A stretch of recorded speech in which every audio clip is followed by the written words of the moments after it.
de Broglie principle is applied only to electron, proton, neutron.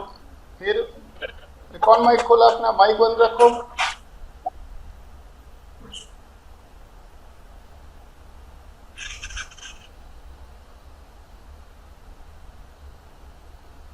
गौरव का network बड़ा disturb रहता है।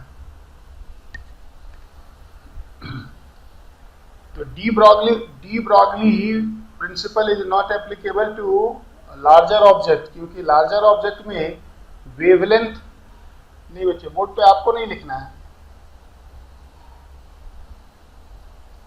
डी ब्रॉगली वेवलेंथ बड़े ऑब्जेक्ट के लिए डी ब्रॉगली वेवलेंथ इतना स्मॉल हो जाएगा, नेग्लिजिबल हो जाएगा कि उसमें वेव प्रॉपर्टी होगी नहीं। कल मैंने आपको बताया था कि क्रिकेट के बॉल में अगर वेवलेंथ आ जाए, डी ब्रॉगली वेवलेंथ आ जाए सिग्निफिकेंट, तो वो बॉल ऐसे ऐसे ऊपर नीचे जाएगा, वेव की तरह जाएगा। और जब बॉल ऊपर नीचे वेव की तरह जाएगा तो बैट्समैन कैसे खेलेगा उसको? तो वेवलेंथ जो है वो माइक्रो पार्टिकल्स में होंगे सिग्निफिकेंट।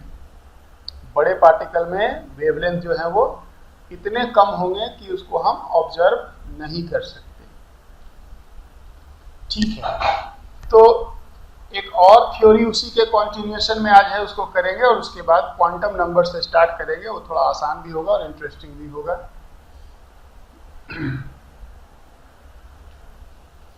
तो आज हम लोग एक और थ्योरी उसी के जैसा देखेंगे।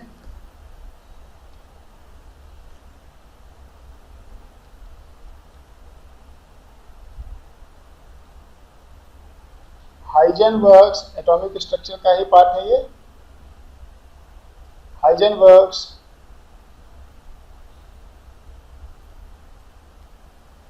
Uncertainty principle. Heisenberg uncertainty principle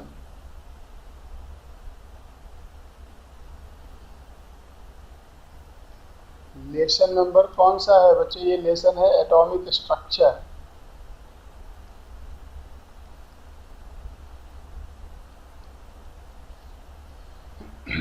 Heisenberg uncertainty principle क्या कहता है? ये हाइजेनबर्ग अनसर्टेनिटी प्रिंसिपल जरा सा इसको समझेंगे कि अगर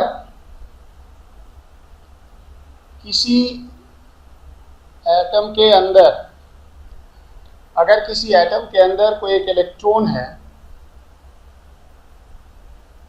और अगर इस इलेक्ट्रॉन का distance from the nucleus means radius, distance from the nucleus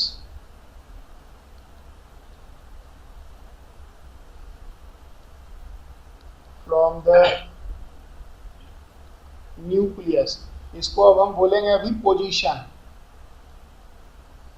position of electron. Distance का मतलब पोजीशन ही बता रहे हैं ना। इसको अगर हम डिनोट करें x से, न्यूक्लियस से उसकी डिस्टेंस x है, रेडियस है, और मोमेंटम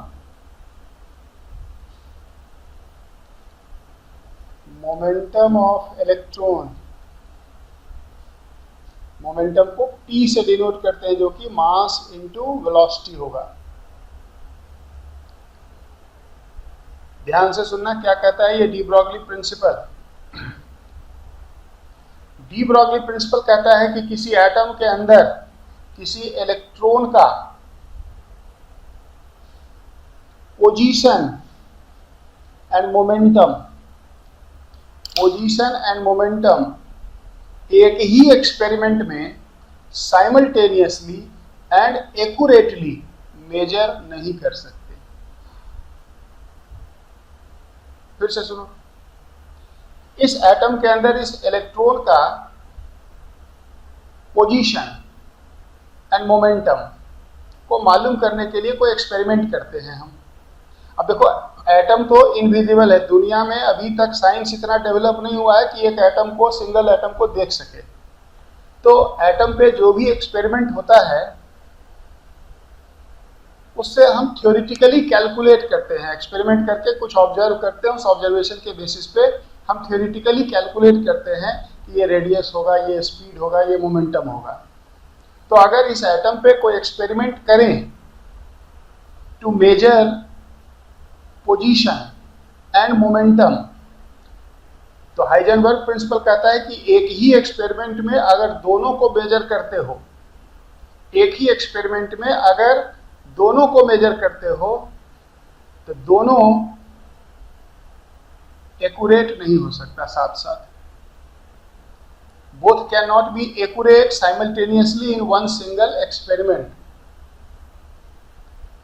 अगर आप डिस्टेंस को एक्यूरेटली मेजर करना चाहते हो तो आपको सेक्रीफाई करना पड़ेगा एक्यूरेसी ऑफ मोमेंटम। अगर आप डिस्टेंस को एक्यूरेटली मेजर करने जा रहे हो तो उसी एक्सपेरिमेंट में मोमेंटम भी अगर मेजर करोगे तो वो एक्यूरेट नहीं होगा। और अगर मोमेंटम को एक्यूरेटली मेजर करने जा रहे हो तब अगर उसी एक्सपेरिमेंट में डिस्टेंस को मेजर करोगे तो वो एक्यूरेट नहीं होगा। क्यों होगा ये अलग से बताऊंगा। पहले ये है क्या, ये समझ में आया आपको? स्टेटमेंट का मीनिंग समझ में आया मैंने क्या बोला?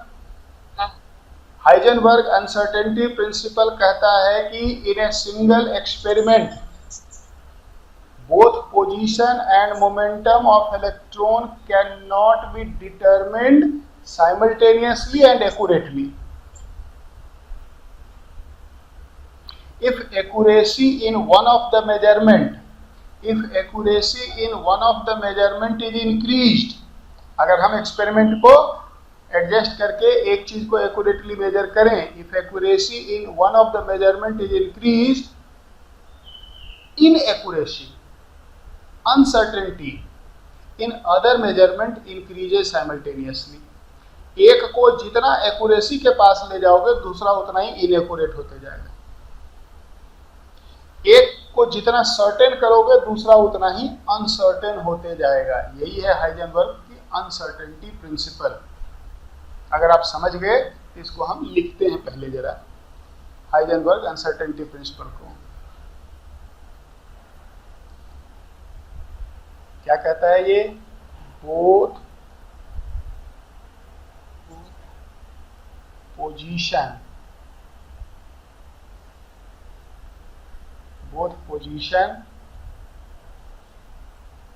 And momentum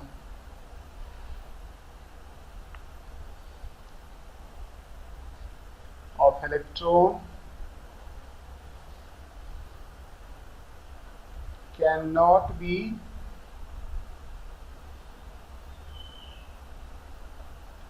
measured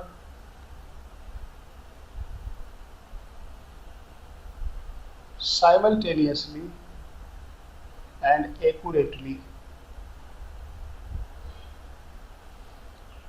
in one single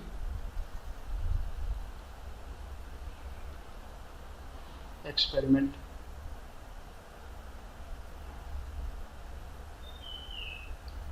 समझ गए? If accuracy in one measurement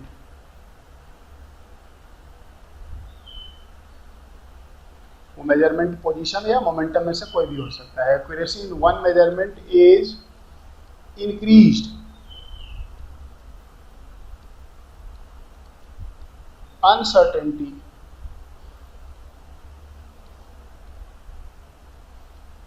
in other measurement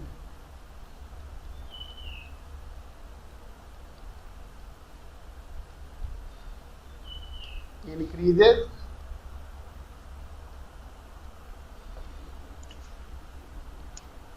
simultaneously. अगर एक को एक्यूरेट करने जाओगे तो दूसरा उतना ही इनएक्यूरेट होते जाएगा।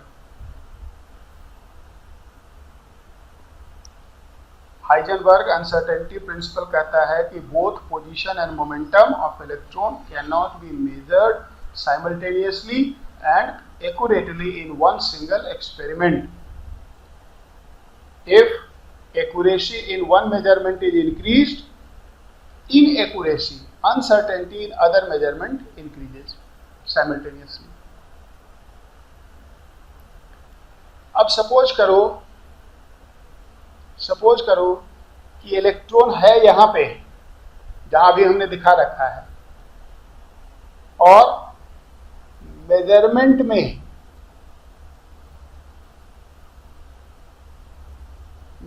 में हम देख इसको यहां रहे हैं। ध्यान से सुनना, रियल पोजीशन इलेक्ट्रॉन की कहां है? रियल पोजीशन यहां पे है, दिख हमें यहां पे रहा है। उसकी एक्चुअल पोजीशन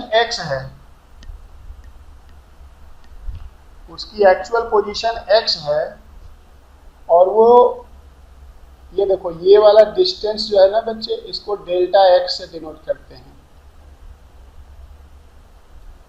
इसको डेल्टा x से डिनोट करते हैं। तो है x पे, अब दिख रहा है x प्लस डेल्टा x पे।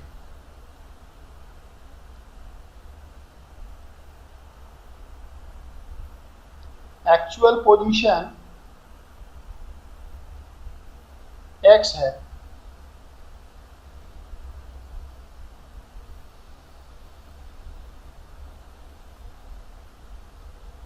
Observe position x plus delta x है। तो इसमें जो डेल्टा x है यही अनसर्टेनिटी है, इतना ही अनसर्टेन है या नहीं? ये इनएक्यूरेसी है, ये मिस्टेक है। दिस इज कॉल्ड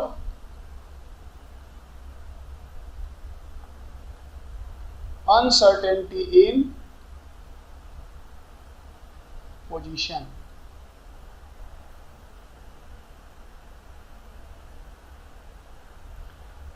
इसी तरह से इफ एक्चुअल मोमेंटम P है, observe momentum P plus delta P है, तो डेल्टा P क्या हो गया यहां पे? Uncertainty in momentum. अब ये प्रिंसिपल क्या कहता है कि अगर, ध्यान से सुनना, अगर पोजीशन को एक्यूरेट करने लगेंगे, अगर पोजीशन को एक्यूरेटली मेजर करना चाहते हैं तो उसके लिए क्या चाहिए? डेल्टा एक्स 0 चाहिए। अब भाई डेल्टा एक्स अगर 0 हो गया तो इसका मतलब क्या हो गया कि पोजीशन करेक्ट हो गया ना। तो डेल्टा एक्स को जितना आप 0 के तरफ टेंड करवाओगे, डेल्टा पी उतना इन्फिनिटी के तरफ जाएगा, डेल्टा पी उतना ही बड़ा होते जाएगा। तो हाइजेनबर्ग कहता है कि प्रोडक्ट ऑफ अनसर्टेनिटी, ध्यान से सुनना, product of uncertainty delta x into delta p, ये एक कांस्टेंट होता है। देख लो, डेल्टा एक्स को अगर डिक्रीज करोगे तो डेल्टा पी इंक्रीज होगा, यानी कि अनसर्टेनिटी इन पोजीशन को अगर कम करोगे, यानी पोजीशन को सर्टेन बनाने लगोगे, तो मोमेंटम अनसर्टेन होने लगेगा। जितना डेल्टा एक्स का वैल्यू कम होते जाएगा, डेल्टा पी उतना ही ज्यादा होते जाएगा, क्योंकि इन दोनों का प्रोडक्ट कांस्टेंट है। और कैलकुलेशन पर्पस आपको यहाँ पे एक इक्वेशन याद रखना है। ये कांस्टेंट क्या होता है? तो delta x into delta p, ये होता है greater than is equal to h upon 4 pi, जहाँ पे h प्लैंक्स कांस्टेंट है।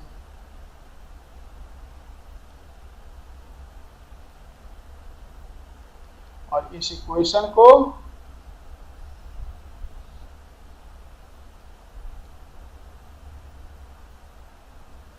हाइजेनबर्ग्स इक्वेशन कहेंगे या अनसर्टेनिटी इक्वेशन कहेंगे। देखो ये इनइक्वालिटी है, लेकिन सॉल्व करते समय आपको इक्वल टू करके सॉल्व कर देना है। सॉल्व करते समय इक्वल टू करके सॉल्व कर देना है। इस पे एक छोटा सा न्यूमेरिकल बनता है, अभी कराऊंगा। लेकिन अनसर्टेनिटी के कारण थोड़ा सा जान लें कि क्यों हम मेजर नहीं कर सकते दोनों को एक्यूरेटली एक ही बार में।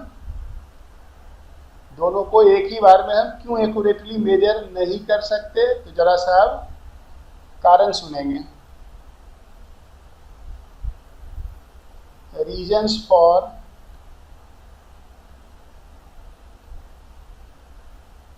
अनसर्टेनिटी।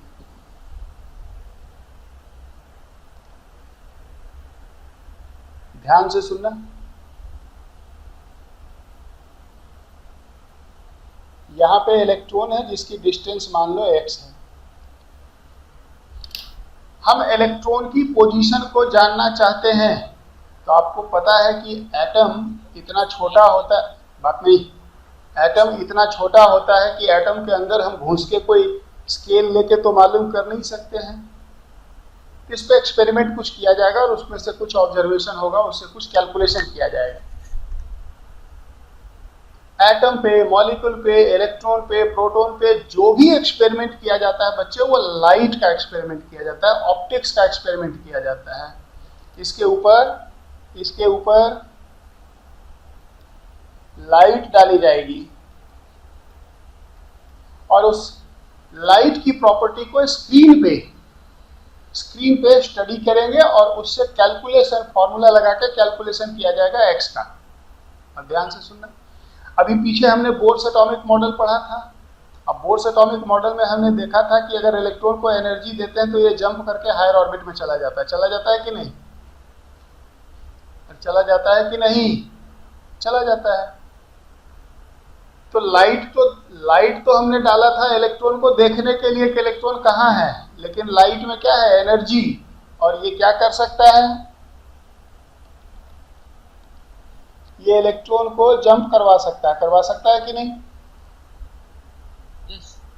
यानी कि इलेक्ट्रॉन ओरिजिनली था यहाँ, हमने तो लाइट डाला था उस पर पता करने के लिए कि इलेक्ट्रॉन कहाँ है, लेकिन लाइट में भी एनर्जी होता है। उसने इलेक्ट्रॉन को एनर्जी दिया और इलेक्ट्रॉन कूद के चला गया हायर ऑर्बिट में। तो बताओ पोजीशन अनसर्टेन हो गया कि नहीं? बस इतना ही आपको जानना है। और पोजीशन के साथ साथ एनर्जी भी चेंज हो जाएगा, क्योंकि आपको पता है कि स्टेशनरी ऑर्बिट का एनर्जी डिफरेंट होता है हर स्टेशनरी ऑर्बिट का। एनर्जी डिफरेंट होने का मतलब मोमेंटम भी डिफरेंट हो जाएगा। आपने सुना होगा, काइनेमेटिक्स में, फिजिक्स में बताया गया होगा आपको कि काइनेटिक एनर्जी जो होता है वो p²/2m होता है। जानते हो क्या काइनेटिक एनर्जी मोमेंटम का? नहीं सर, नहीं जानता? नहीं, ये तो गलत बात है। अच्छा, काइनेटिक एनर्जी ½ mv² होता है, ये जानता है? हाँ सर। अच्छा ठीक है, इसको जरा m से मल्टीप्लाई डिवाइड करना। कर दिया? अब इसको ऐसे लिख सकते हो, 1/2m × mv का होल स्क्वायर लिख सकते हो क्या? हाँ सर। अब देखो ये छोटे ब्रैकेट में mv क्या है? मोमेंटम है कि नहीं? तो p²/2m हो गया कि नहीं? जरा सा कुछ हुआ वो रोने लगा, नहीं सर नहीं सर। अरे फाइट करो तब होता है। इसमें कौन सा नया चीज है जो हम नहीं जानते हैं? सब कुछ तो पता है आपको। तो पॉइंट क्या है कि जब लाइट डालेंगे तो पोजीशन और मोमेंटम दोनों चेंज हो जाएगा। हम तो एक्सपेरिमेंट कर रहे देखने के लिए, उसने तो कुछ और ही कर डाला, अंदर इलेक्ट्रॉन को ही आगे पीछे कर दिया। तो अनसर्टेनिटी के कारण क्या है? एक्सपेरिमेंट में यूज होने वाले लाइट, रेडिएशन। समझ में आ गया ना? जब तक लाइट नहीं डालोगे एटम पे तो कुछ दिखेगा ही नहीं। बिना लाइट डाले हुए इलेक्ट्रॉन की पोजीशन, मोमेंटम मालूम ही नहीं कर सकते हैं। और लाइट डालेंगे तो इलेक्ट्रॉन का पोजीशन, इलेक्ट्रॉन हिल जाएगा अपनी जगह से। तो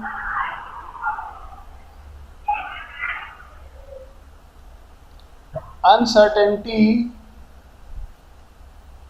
arises ड्यू टू, अब एक शब्द मैं यूज कर रहा हूं, साइंटिफिक शब्द, मैंने आपको आम भाषा में समझाया है। Uncertainty arises due to scattering of electron by light. वही हो गया स्कैटरिंग का मतलब, उसको उसके जगह से हिला देना। समझ गया? प्रथमेश का बार बार कनेक्शन टूट रहा है, क्या हो रहा है बच्चे? प्रथमेश उसका कनेक्शन ही टूट जा रहा है बार बार।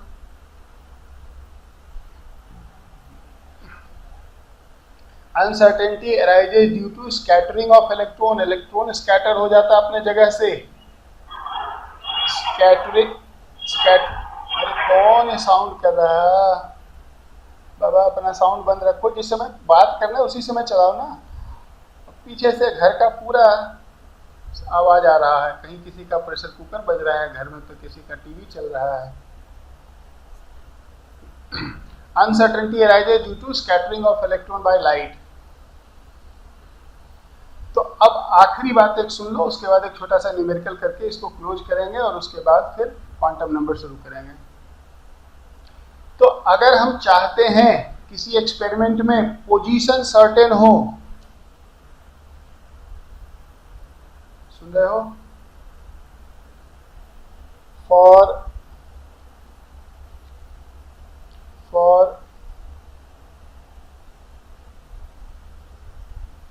accurate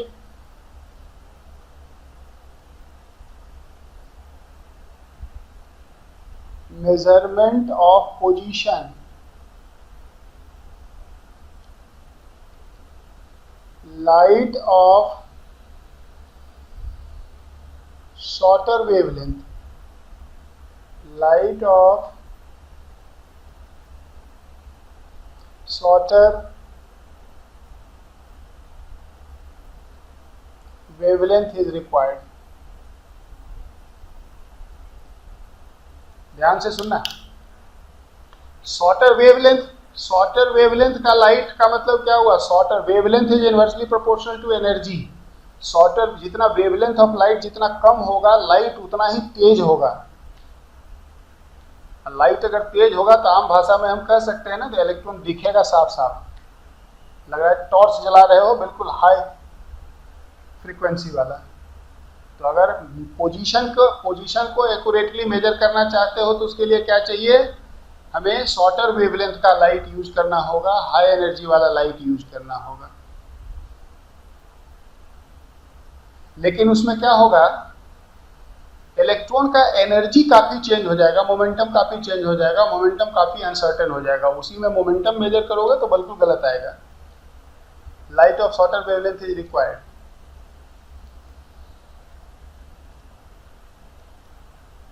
Momentum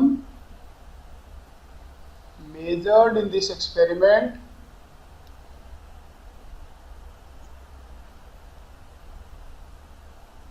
will be highly uncertain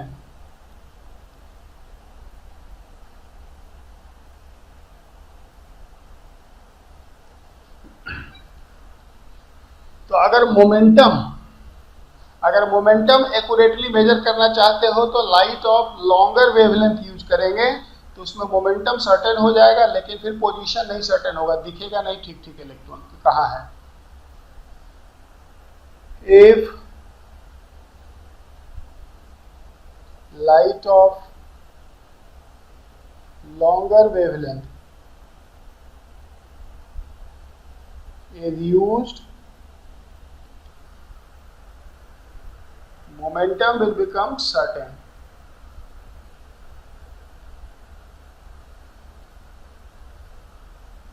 Momentum becomes certain,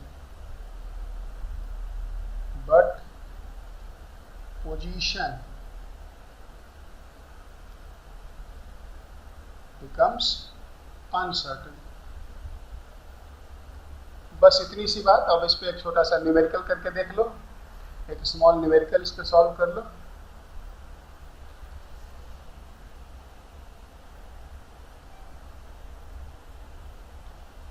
कह रहा है कि if uncertainty in position of an electron in an atom is 1 angstrom. Determine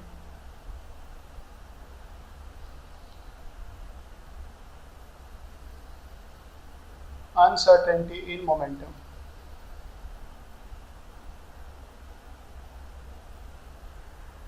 direct formula based होता है। h का वैल्यू आपको पता है 6.6 इंटू 10 का पावर -34 जूल सेकेंड। इन सब में बस फॉर्मूला याद रहना चाहिए। अभी देखो लास्ट में ना एक दिन आपको एटॉमिक स्ट्रक्चर जब खत्म होगा तो सारे फार्मूला का एक जगह आपको टेबल लिखवाएंगे। इसमें मैंने आपको बताया था 9 फार्मूला, 9 फार्मूले हमें याद रखना है, बिल्कुल एकदम नोट के फर्स्ट पेज पे उसको पेस्ट कर देना। तो अब देखो यहाँ पे डेल्टा एक्स हमें दिया है, डेल्टा एक्स की वैल्यू 1 एंगस्ट्रॉम दिया। अब एंगस्ट्रॉम तो ऐसा यूनिट है नहीं, इसको मीटर में चेंज करेंगे, सब ऐसा यूनिट में होना चाहिए। ये हो जाएगा 10 का पावर -10 मीटर, पता है ना 1 एंगस्ट्रॉम 10 का पावर -10 मीटर होता है। डेल्टा एक्स दे रखा है, डेल्टा पी आपसे पूछा है, तो ये बताओ कि delta p is equal to h/4 into delta x. जल्दी से देखो मैंने क्या लिखा, समझ में आया? हाइजेनबर्ग इक्वेशन ऊपर जाके देखो क्या लिखा था हमने, यहाँ देखो कहाँ गया, ये देखो delta x into delta p solve करते समय इक्वेट कर देना, इक्वल कर देना। Delta x into delta p is equal to h/4 so delta p h/4 delta x.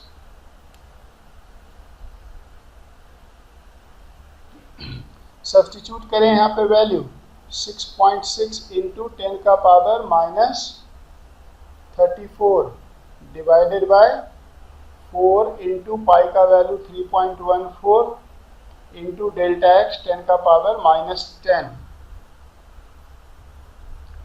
अब देखो इसका अप्रॉक्स वैल्यू मैं बताता हूँ, ये लगभग 2 टाइम्स है। 3.3 होता तो 2 टाइम्स हो जाता अप्रॉक्सीमेटली। ये हो गया 2 2 जा 4, 1/2, 1/2 के लिए लिख लेंगे 0.5 इंटू ये -10 ऊपर जाके प्लस हो जाएगा तो 10 का पावर -24 हो जाएगा, यानी कि ये आ गया 5 इंटू 10 का पावर -25 केजी मीटर पर सेकेंड। ये देखो मोमेंटम का यूनिट लिखा है मैंने एसआई में।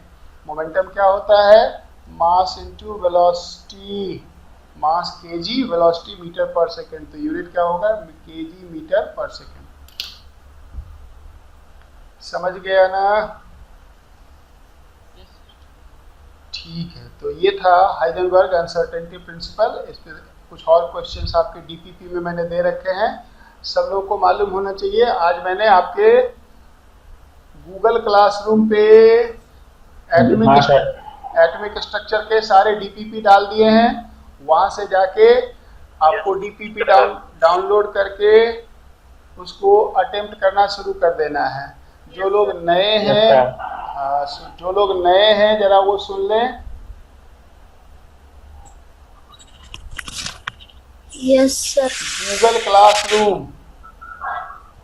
गूगल क्लासरूम जाके सर्च करोगे और गूगल क्लासरूम में जब आप मोबाइल पे ऐप आता है इसका, प्ले स्टोर से डाउनलोड, कौन बात कर रहा है?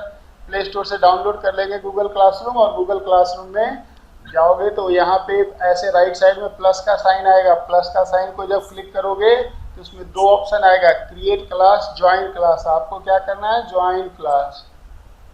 और जब ज्वाइन क्लास को ऑप्ट करोगे तो आपसे पूछेगा कोड। तो कोड आपके क्लास का क्या है? QAJDJZP, ये आपके क्लास का कोड है। जैसे ही इसको एंटर करोगे तो आपकी क्लास ओपन हो जाएगी और उस क्लास में सबसे ऊपर अभी टॉप पे ही मिलेगा आपको डीपीपी एटॉमिक स्ट्रक्चर, और उसको सॉल्व करना शुरू कर देना है। तो ये था हाइजेनबर्ग अनसर्टेनिटी प्रिंसिपल। क्रोम से भी ओपन कर सकते हैं, बिल्कुल कर सकते हैं, क्रोम से भी ओपन कर सकते हैं, और उसका ऐप भी आता है, ऐप भी डाउनलोड कर सकते हैं। अगर ऐप डाउनलोड कर लोगे मोबाइल में तो परमानेंट हो जाता है, अदरवाइज आपको बार बार क्रोम के थ्रू जाना पड़ेगा, गूगल क्रोम के थ्रू। तो यहाँ तक एटॉमिक स्ट्रक्चर का एक पार्ट था। अब यहाँ से एटॉमिक स्ट्रक्चर का दूसरा पार्ट स्टार्ट होता है, उसमें आप थोड़ा ज़्यादा एंजॉय करोगे क्योंकि वो इजी है, थोड़ा आसान है। तो नेक्स्ट अब आ जाओ क्वांटम नंबर्स।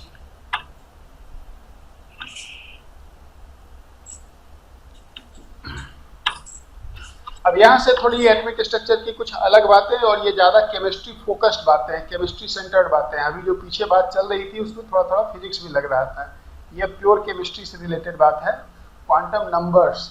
और इसमें पीछे का कोई ज़्यादा एप्लीकेशन नहीं है, ये अब इंडिपेंडेंट है, तो सब लोग फोकस करेंगे, समझेंगे। क्वांटम नंबर्स, अगर मैं आपसे पूछूं कि स्पेस में 3D में किसी एक पॉइंट को लोकेट करने के लिए आपके पास कितने कोऑर्डिनेट होने चाहिए, तो 3 कोऑर्डिनेट होना चाहिए ना, एक्स वाई जेड होना चाहिए कि नहीं? Yes sir. उसी तरह से बच्चे एक एटम के अंदर, ध्यान से सुनो, एक एटम के अंदर इलेक्ट्रॉन को पूरी तरह से, कौन अपना माइक खोल रखा है, देखो आवाज आ रही है ना बच्चे, डिस्टरबेंस होता है। माइक अगर चला रहे हो तो कोई उसमें बुराई नहीं है, लेकिन फिर पीछे का नॉइज नहीं आना चाहिए। अगर किसी एक एटम में एक इलेक्ट्रॉन को पूरी तरह से डिस्क्राइब करना हो, ध्यान से सुनना, पूरी तरह से डिस्क्राइब करना हो एक इलेक्ट्रॉन को कि इलेक्ट्रॉन कहाँ है, उसके पास कितना एनर्जी है, किस स्पीड पे चल रहा है, इन सब बातों को डिस्क्राइब करने के लिए 4 वेरिएबल्स रिक्वायर्ड होते हैं, 4 इंडिपेंडेंट वेरिएबल्स रिक्वायर्ड होते हैं। देखो मैं रिलेट कर रहा हूँ कार्टेशियन कोऑर्डिनेट से, कि किसी स्पेस में एक पॉइंट को डिस्क्राइब करने के लिए 3 वेरिएबल चाहिए, एक्स वाई जेड चाहिए ना। उसी तरह से एक एटम के अंदर एक इलेक्ट्रॉन को पूरी तरह से डिस्क्राइब करने के लिए 4 वेरिएबल चाहिए, और उन्हीं को कहते हैं क्वांटम नंबर। तो बेसिकली क्वांटम नंबर एक आम भाषा में क्या है, इलेक्ट्रॉन का कोऑर्डिनेट है। इलेक्ट्रॉन का 4 कोऑर्डिनेट अगर पता हो तो इलेक्ट्रॉन की पूरी कहानी बता सकते हैं कि एटम में कहाँ है, कितने स्पीड पे चल रहा है, कितनी काइनेटिक एनर्जी, कितनी पोटेंशियल एनर्जी, सब कुछ बता सकते हैं। तो आपसे अगर कोई एक लाइन पूछे कि व्हाट इज क्वांटम नंबर्स, तो कहेंगे quantum numbers are the 4 independent variables, 4 independent variables required to describe an electron uniquely in an atom। एक इलेक्ट्रॉन को यूनिकली डिस्क्राइब करने के लिए ये 4 इंडिपेंडेंट वेरिएबल्स चाहिए। इस 4 इंडिपेंडेंट वेरिएबल से जिस इलेक्ट्रॉन को आपने डिस्क्राइब कर दिया वो एक खास इलेक्ट्रॉन को रिप्रेजेंट करेगा, बाकी इलेक्ट्रॉन। अरे यार अपना साउंड बंद करो, नहीं तो मैं परमानेंट म्यूट कर दूंगा। अभी मैंने बोला फिर भी आप साउंड चला रखा है, देखो सौरभ का साउंड चल रहा है, सौरभ साउंड बंद करो। तो एक इलेक्ट्रॉन को पूरी तरह से डिस्क्राइब करने के लिए, एक इलेक्ट्रॉन को पूरी तरह से कंप्लीटली डिस्क्राइब करने के लिए 4 इंडिपेंडेंट वेरिएबल्स रिक्वायर्ड हैं, और उसे हम कहते हैं क्वांटम नंबर। तो यहीं से स्टार्ट करते हैं, लिखते हैं एक लाइन कि क्या होता है quantum number. So quantum numbers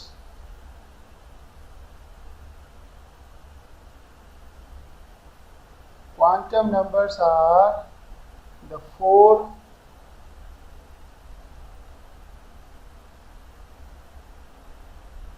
independent variables required to describe an electron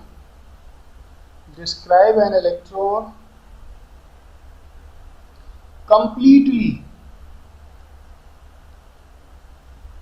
and uniquely in an atom.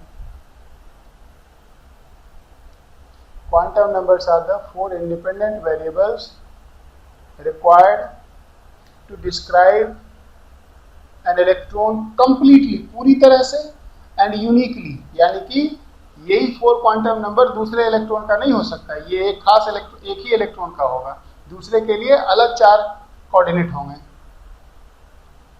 So quantum numbers are the 4 independent variables required to describe an electron completely and uniquely.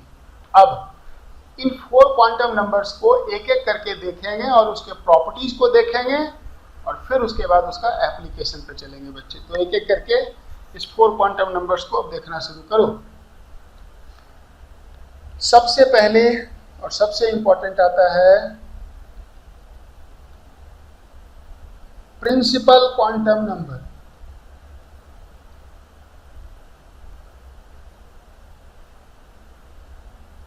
जिसको denote करते हैं small n से. Principal quantum number, प्रधान quantum number, मुख्य quantum number, main quantum number. Principal मतलब क्या होता है? प्रधान, स्कूल का प्रिंसिपल, ये सब का प्रिंसिपल है. प्रिंसिपल क्वांटम नंबर जिसको हम डिनोट करते हैं n से. इसके लिए पॉसिबल वैल्यूज क्या क्या हो सकते हैं?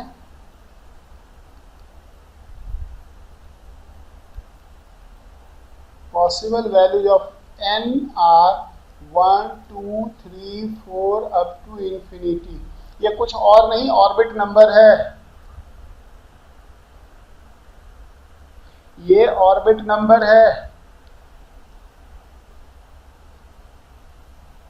क्या कहा था हमने कि एटम में इस तरह से ऑर्बिट्स होते हैं जिसमें इलेक्ट्रॉन होते हैं और उनके ऑर्बिट को डिनोट करते हैं बाय 1, 2, 3. तो ये n कुछ और नहीं, ऑर्बिट नंबर है. इस n का सिग्निफिकेंस क्या क्या है जरा सा देखो. इससे हम क्या क्या बता सकते हैं इलेक्ट्रॉन का, एक एक करके.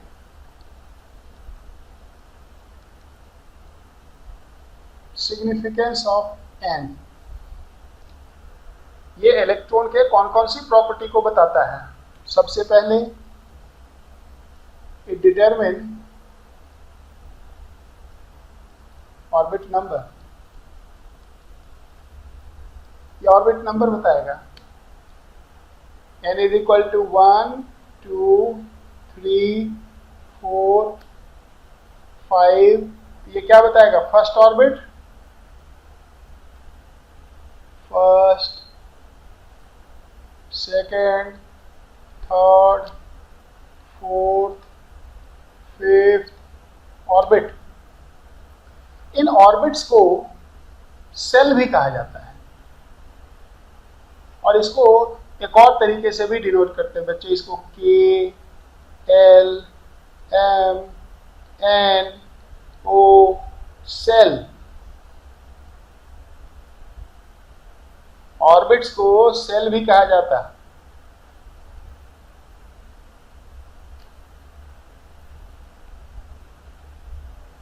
K shell, L shell, M shell, N shell, O shell. तो N क्या बताएगा? ऑर्बिट नंबर की किस ऑर्बिट में इलेक्ट्रॉन है. और अगर ऑर्बिट नंबर बता रहा है तो साथ साथ ये डिस्टेंस बता रहा है इलेक्ट्रॉन का कि कितने डिस्टेंस पे है, यानी कि रेडियस. अगर n पता है तो रेडियस मालूम हो जाएगा. ऑर्बिट का रेडियस का फॉर्मूला हमने सीखा है ना. ऑर्बिट का रेडियस का फॉर्मूला क्या होता है? a0 n square by z. जहां पे a0 कांस्टेंट है तो अगर n मालूम है तो रेडियस आ जाएगा. यानी कि n और क्या बता सकता है?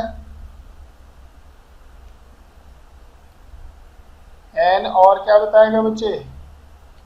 n बताएगा n डिटरमिन डिस्टेंस, मतलब पोजीशन. डिस्टेंस का मतलब क्या होगा? पोजीशन, कहाँ है, of electron in atom. Atom में इलेक्ट्रॉन कहाँ है ये n बता देगा। अगर n मालूम है, अगर n मालूम है तो काइनेटिक एनर्जी, पोटेंशियल एनर्जी अब सब बताया जा सकता है, पता है ना। And determine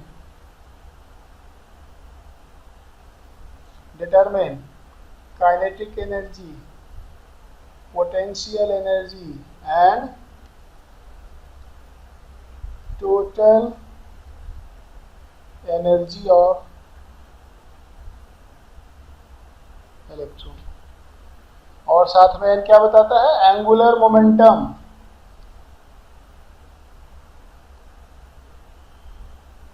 determine angular momentum. देखो स्ट्रेट लाइन मोशन में मोमेंटम होता है मास इनटू वेलोसिटी, और सर्कुलर मोशन में मोमेंटम होता है angular momentum, MVR, mass into velocity into radius. तो एंगुलर मोमेंटम जिसको हम L से डिनोट करते हैं ये MVR होता है, और ये N इंटू h/2π होता है, जहाँ पे N वही प्रिंसिपल क्वांटम नंबर है।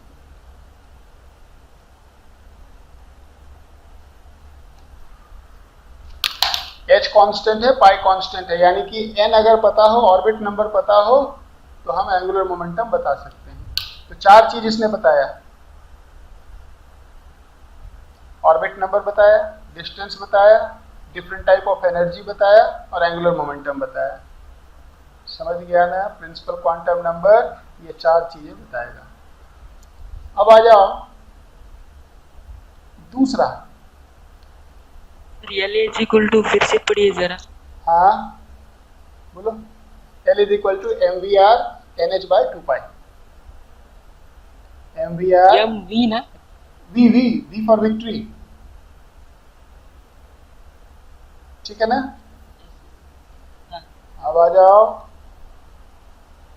दूसरा क्वांटम नंबर जिसे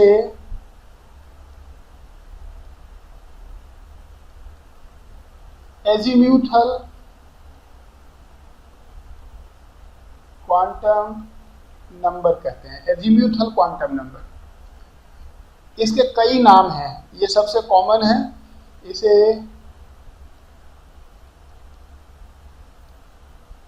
सब्सिडियरी क्वांटम नंबर भी कहते हैं,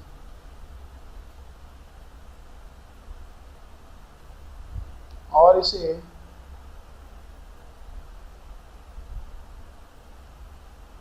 orbital angular momentum quantum number भी कहते हैं।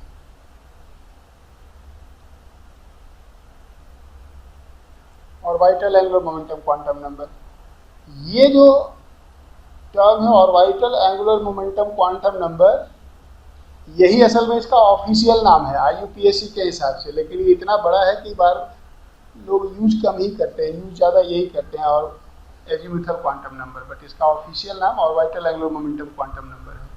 और इसको डिनोट करते हैं स्मॉल l से।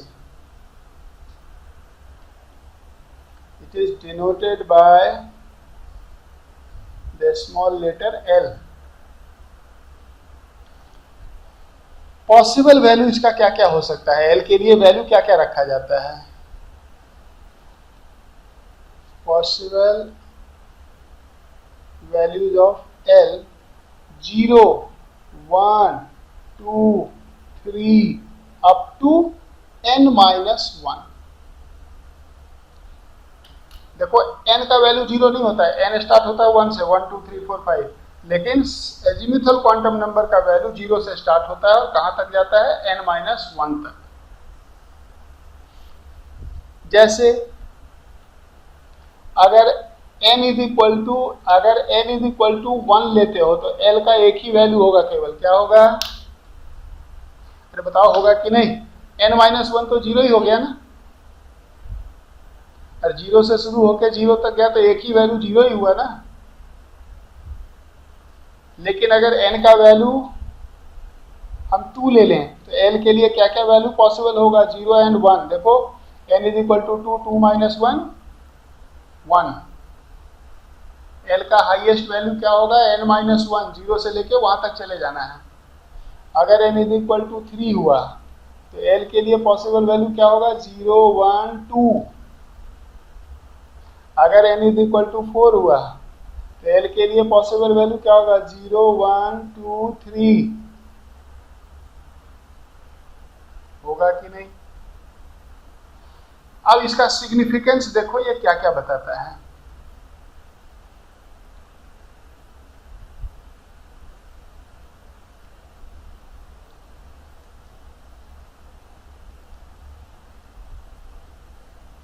Significance of L.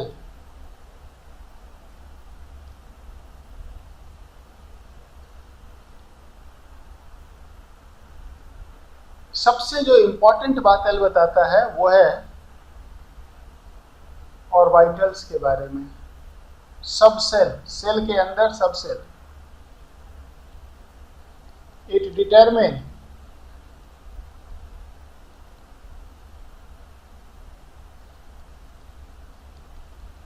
orbital of electrons। अब ये तो हमने लिख दिया, लेकिन ऑर्बिटल क्या है? सबसे पहले अभी फर्स्ट टाइम ये टर्म आ रहा है हमारे सामने, ऑर्बिटल। अभी तक तो हम बात कर रहे थे ऑर्बिट की, तब जरा पहले ऑर्बिटल देखेंगे। What do you mean by the term orbital?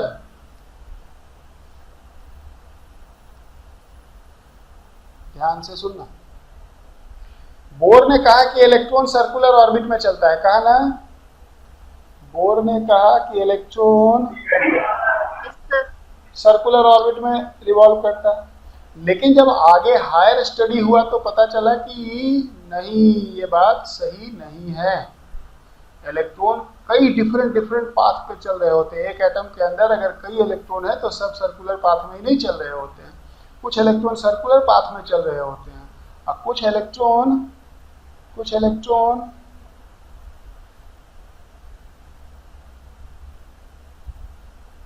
इस तरह के पाथ पे चल रहा होता है। देखो जरा ये पाथ क्या है, ध्यान से देखना।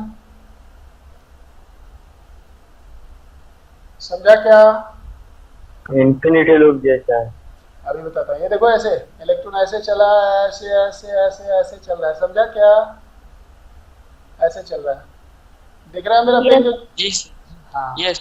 इसको बोलते हैं, आगे इन सबको हम अलग स्पेसिफिक नाम देंगे। अभी इसको जनरल नाम दे रहा हूं मैं। इसको बोलते हैं डंबल शेप। डंबल एक्सरसाइज करने वाला डंबल होता है ना, तो वैसे इंफिनिटी जैसा।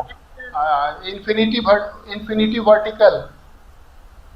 हाँ, तो डंबल, इसको इन्फिनिटी नहीं डंबल शेप बोलते हैं। फिर कुछ इलेक्ट्रॉन ऐसे चल रहा होता है।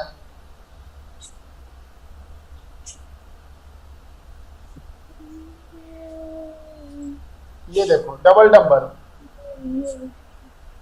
अरे कौन गाना गा रहा है? ऐसे गया, इधर से ऐसे, ये देखो ऐसे चला, ये ऐसे ऐसे, देखना जरा, ये ऐसे गया, ऐसे ऐसे ऐसे ऐसे ऐसे, फिर निकल गया। ये दिख रहा है? ऐसे चलते जाएगा। ये देख लो, इतने टेढ़े मेढ़े रास्ते पे इलेक्ट्रॉन चलता है। इन्हीं सबको कहते हैं ऑर्बिटल्स। तो ऑर्बिटल्स क्या है? अब ऑर्बिटल का डेफिनेशन मैं यहाँ पे एक लाइन लिखूंगा, पहले सुन लो। Orbital is an imaginary path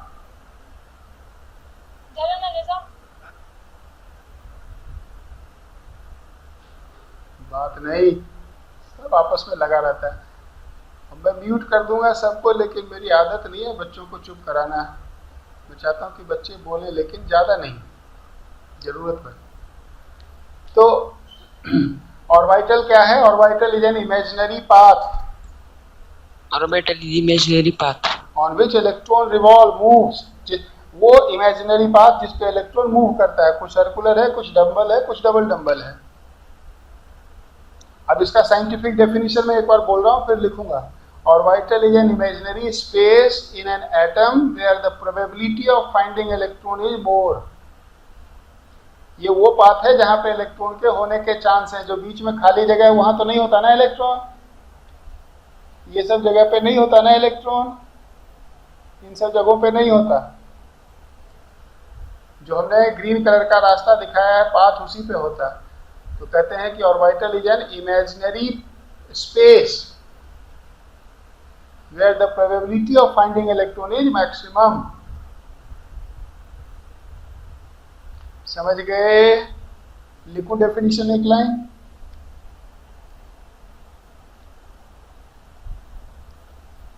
Orbital is an imaginary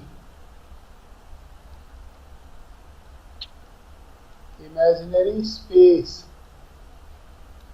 in atom where